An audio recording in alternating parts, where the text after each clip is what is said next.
तो हैदराबाद में बीजेपी की राष्ट्रीय कार्यकारिणी की बैठक का आज दूसरा दिन है। अमित शाह ने राजनीतिक प्रस्ताव पेश किया। बसवराव हेमंता ने प्रस्ताव का समर्थन किया और राजनीतिक प्रस्ताव में देश के आंतरिक हालात का जिक्र किया गया है।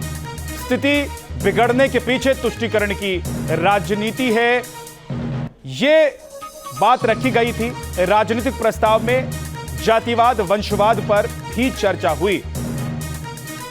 तो ये प्रस्ताव राष्ट्रीय कार्यकारिणी की बैठक में अमित शाह की तरफ से पेश किया गया। पीएम मोदी ने बीजेपी शासित राज्यों के मुख्यमंत्रियों के साथ बैठक की है। कानून व्यवस्था पर मुख्यमंत्रियों को चौकन्ना रहने को कहा है। केंद्रीय योजनाओं को लागू करने पर जानकारी ली है। केंद्रीय योजनाओं की जानकारी जनता तक पहुंचाने को भी प्रधानमंत्री की तरफ से निर्देश दिए गए हैं। अमृत महोत्सव को बड़े स्तर पर मनाने की तैयारी की बात भी कही गई है। प्रधानमंत्री ने तमाम मुख्यमंत्रियों के साथ बैठक की है और इस बैठक में प्रधानमंत्री की तरफ से कुछ खास निर्देश दिए गए हैं, जिसमें से एक बड़ी बात यह है कि जनता तक तमाम स्कीमों को पहुंचाना है। 3 तस्वीरें आप देख रहे हैं। मिशन दक्षिण पर बीजेपी है और राष्ट्रीय कार्यकारिणी की बैठक भी यही बुलाई गई है ताकि आने वाले विधानसभा चुनाव और फिर लोकसभा चुनाव में बीजेपी अपने आप को दक्षिण क्षेत्र में मजबूत कर सके। तमाम मुख्यमंत्री पहुंचे हुए हैं कार्यकारिणी की बैठक में। कार्यकारिणी के तमाम सदस्य मौजूद हैं और प्रधानमंत्री नरेंद्र मोदी ने बैठक के दौरान मुख्यमंत्रियों के साथ बैठक भी की है। योगी आदित्यनाथ उत्तर प्रदेश के मुख्यमंत्री, जिन्हें आप देख रहे हैं, मंदिर में पहुंचे। भाग्य लक्ष्मी मंदिर में उन्होंने दर्शन किया।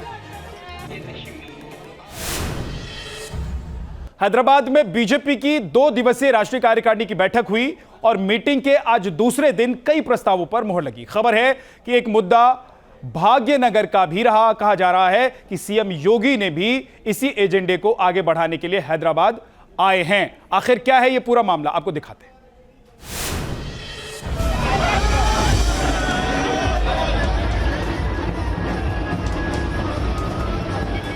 भाग्यनगर में भगवा लहराया।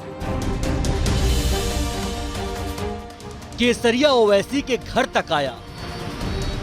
तेलंगाना में आए मोदी योगी। दक्षिण में अब जीत तय होगी। पीएम है, सीएम है, दिग्गज नेताओं का जमावड़ा है। ये बीजेपी की राष्ट्रीय कार्यकारिणी का ट्रेलर है। हैदराबाद में बीजेपी राष्ट्रीय कार्य समिति की बैठक का आज दूसरा दिन है। पीएम मोदी और यूपी के सीएम योगी आदित्यनाथ सहित बीजेपी के दिग्गज नेता हैदराबाद में मौजूद हैं। चार मीनार से लेकर पूरा हैदराबाद भगवा रंग में रंगा हुआ है। आज सुबह सीएम योगी हैदराबाद में चार मीनार के पास बने भाग्य लक्ष्मी मंदिर पहुंचे। यहां दर्शन पूजन के बाद उन्होंने आरती की।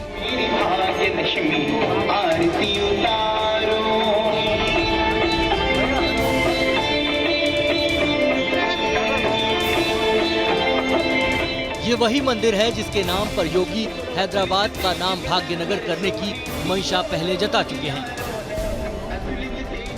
बीजेपी ने इसे 2020 के निकाय चुनाव में मुद्दा भी बनाया था और सीएम योगी ने जनसभा में हैदराबाद का नाम बदलने की बात भी कही थी। उत्तर प्रदेश में भारतीय जनता पार्टी की सरकार आई, हमने फैजाबाद को अयोध्या कर दिया। हमने इलाहाबाद को प्रयागराज कर दिया। वहां पे गंगा यमुना को पवित्र नदियां मिलती हैं, कुंभ का भव्य आयोजन होता है। हमने उसका नाम प्रयागराज किया, उसका वही पौराणिक नाम था। तो फिर इसका वास्तविक नाम भाग्यनगर क्यों नहीं हो सकता अगर यहाँ पर जनता। अब सवाल यहाँ ये उठता है कि क्या सीएम योगी हैदराबाद दौरे पर केवल बीजेपी की बैठक में शामिल होने आए हैं या फिर अपने पुराने एजेंडे यानी प्रयागराज की तरह हैदराबाद का नाम बदलकर भी भाग्यनगर के एजेंडे को आगे बढ़ाने आए हैं। चलिए ये सवाल उठने के पीछे की वजह भी आपको समझाते हैं। दरअसल अयोध्या के राम मंदिर की तरह ही हैदराबाद का भाग्य लक्ष्मी मंदिर भी भूमि विवाद का केंद्र रहा है। ऐसा आरोप लगता रहा है कि पहले मंदिर का निर्माण किया गया था और बाद में चार मीनार संपत्ति पर ही अतिक्रमण कर लिया गया। मंदिर के गर्भगृह की दीवार दरअसल चार मीनार की ही दीवार है। हालांकि हिंदू पक्ष का दावा है कि ये मंदिर चार मीनार जितना ही पुराना है। बीजेपी ने भाग्य लक्ष्मी मंदिर को चुनावी मुद्दा बनाते हुए यहाँ मंदिर के निर्माण की बात कही थी। वहीं सीएम योगी आदित्यनाथ और बीजेपी युवा मोर्चा के राष्ट्रीय अध्यक्ष तेजस्वी सूर्या ने हैदराबाद का नाम ही भाग्यनगर रख देने की बात कही थी। इस मंदिर में आरएसएस चीफ मोहन भागवत से लेकर गृह मंत्री अमित शाह तक दर्शन के लिए आ चुके हैं।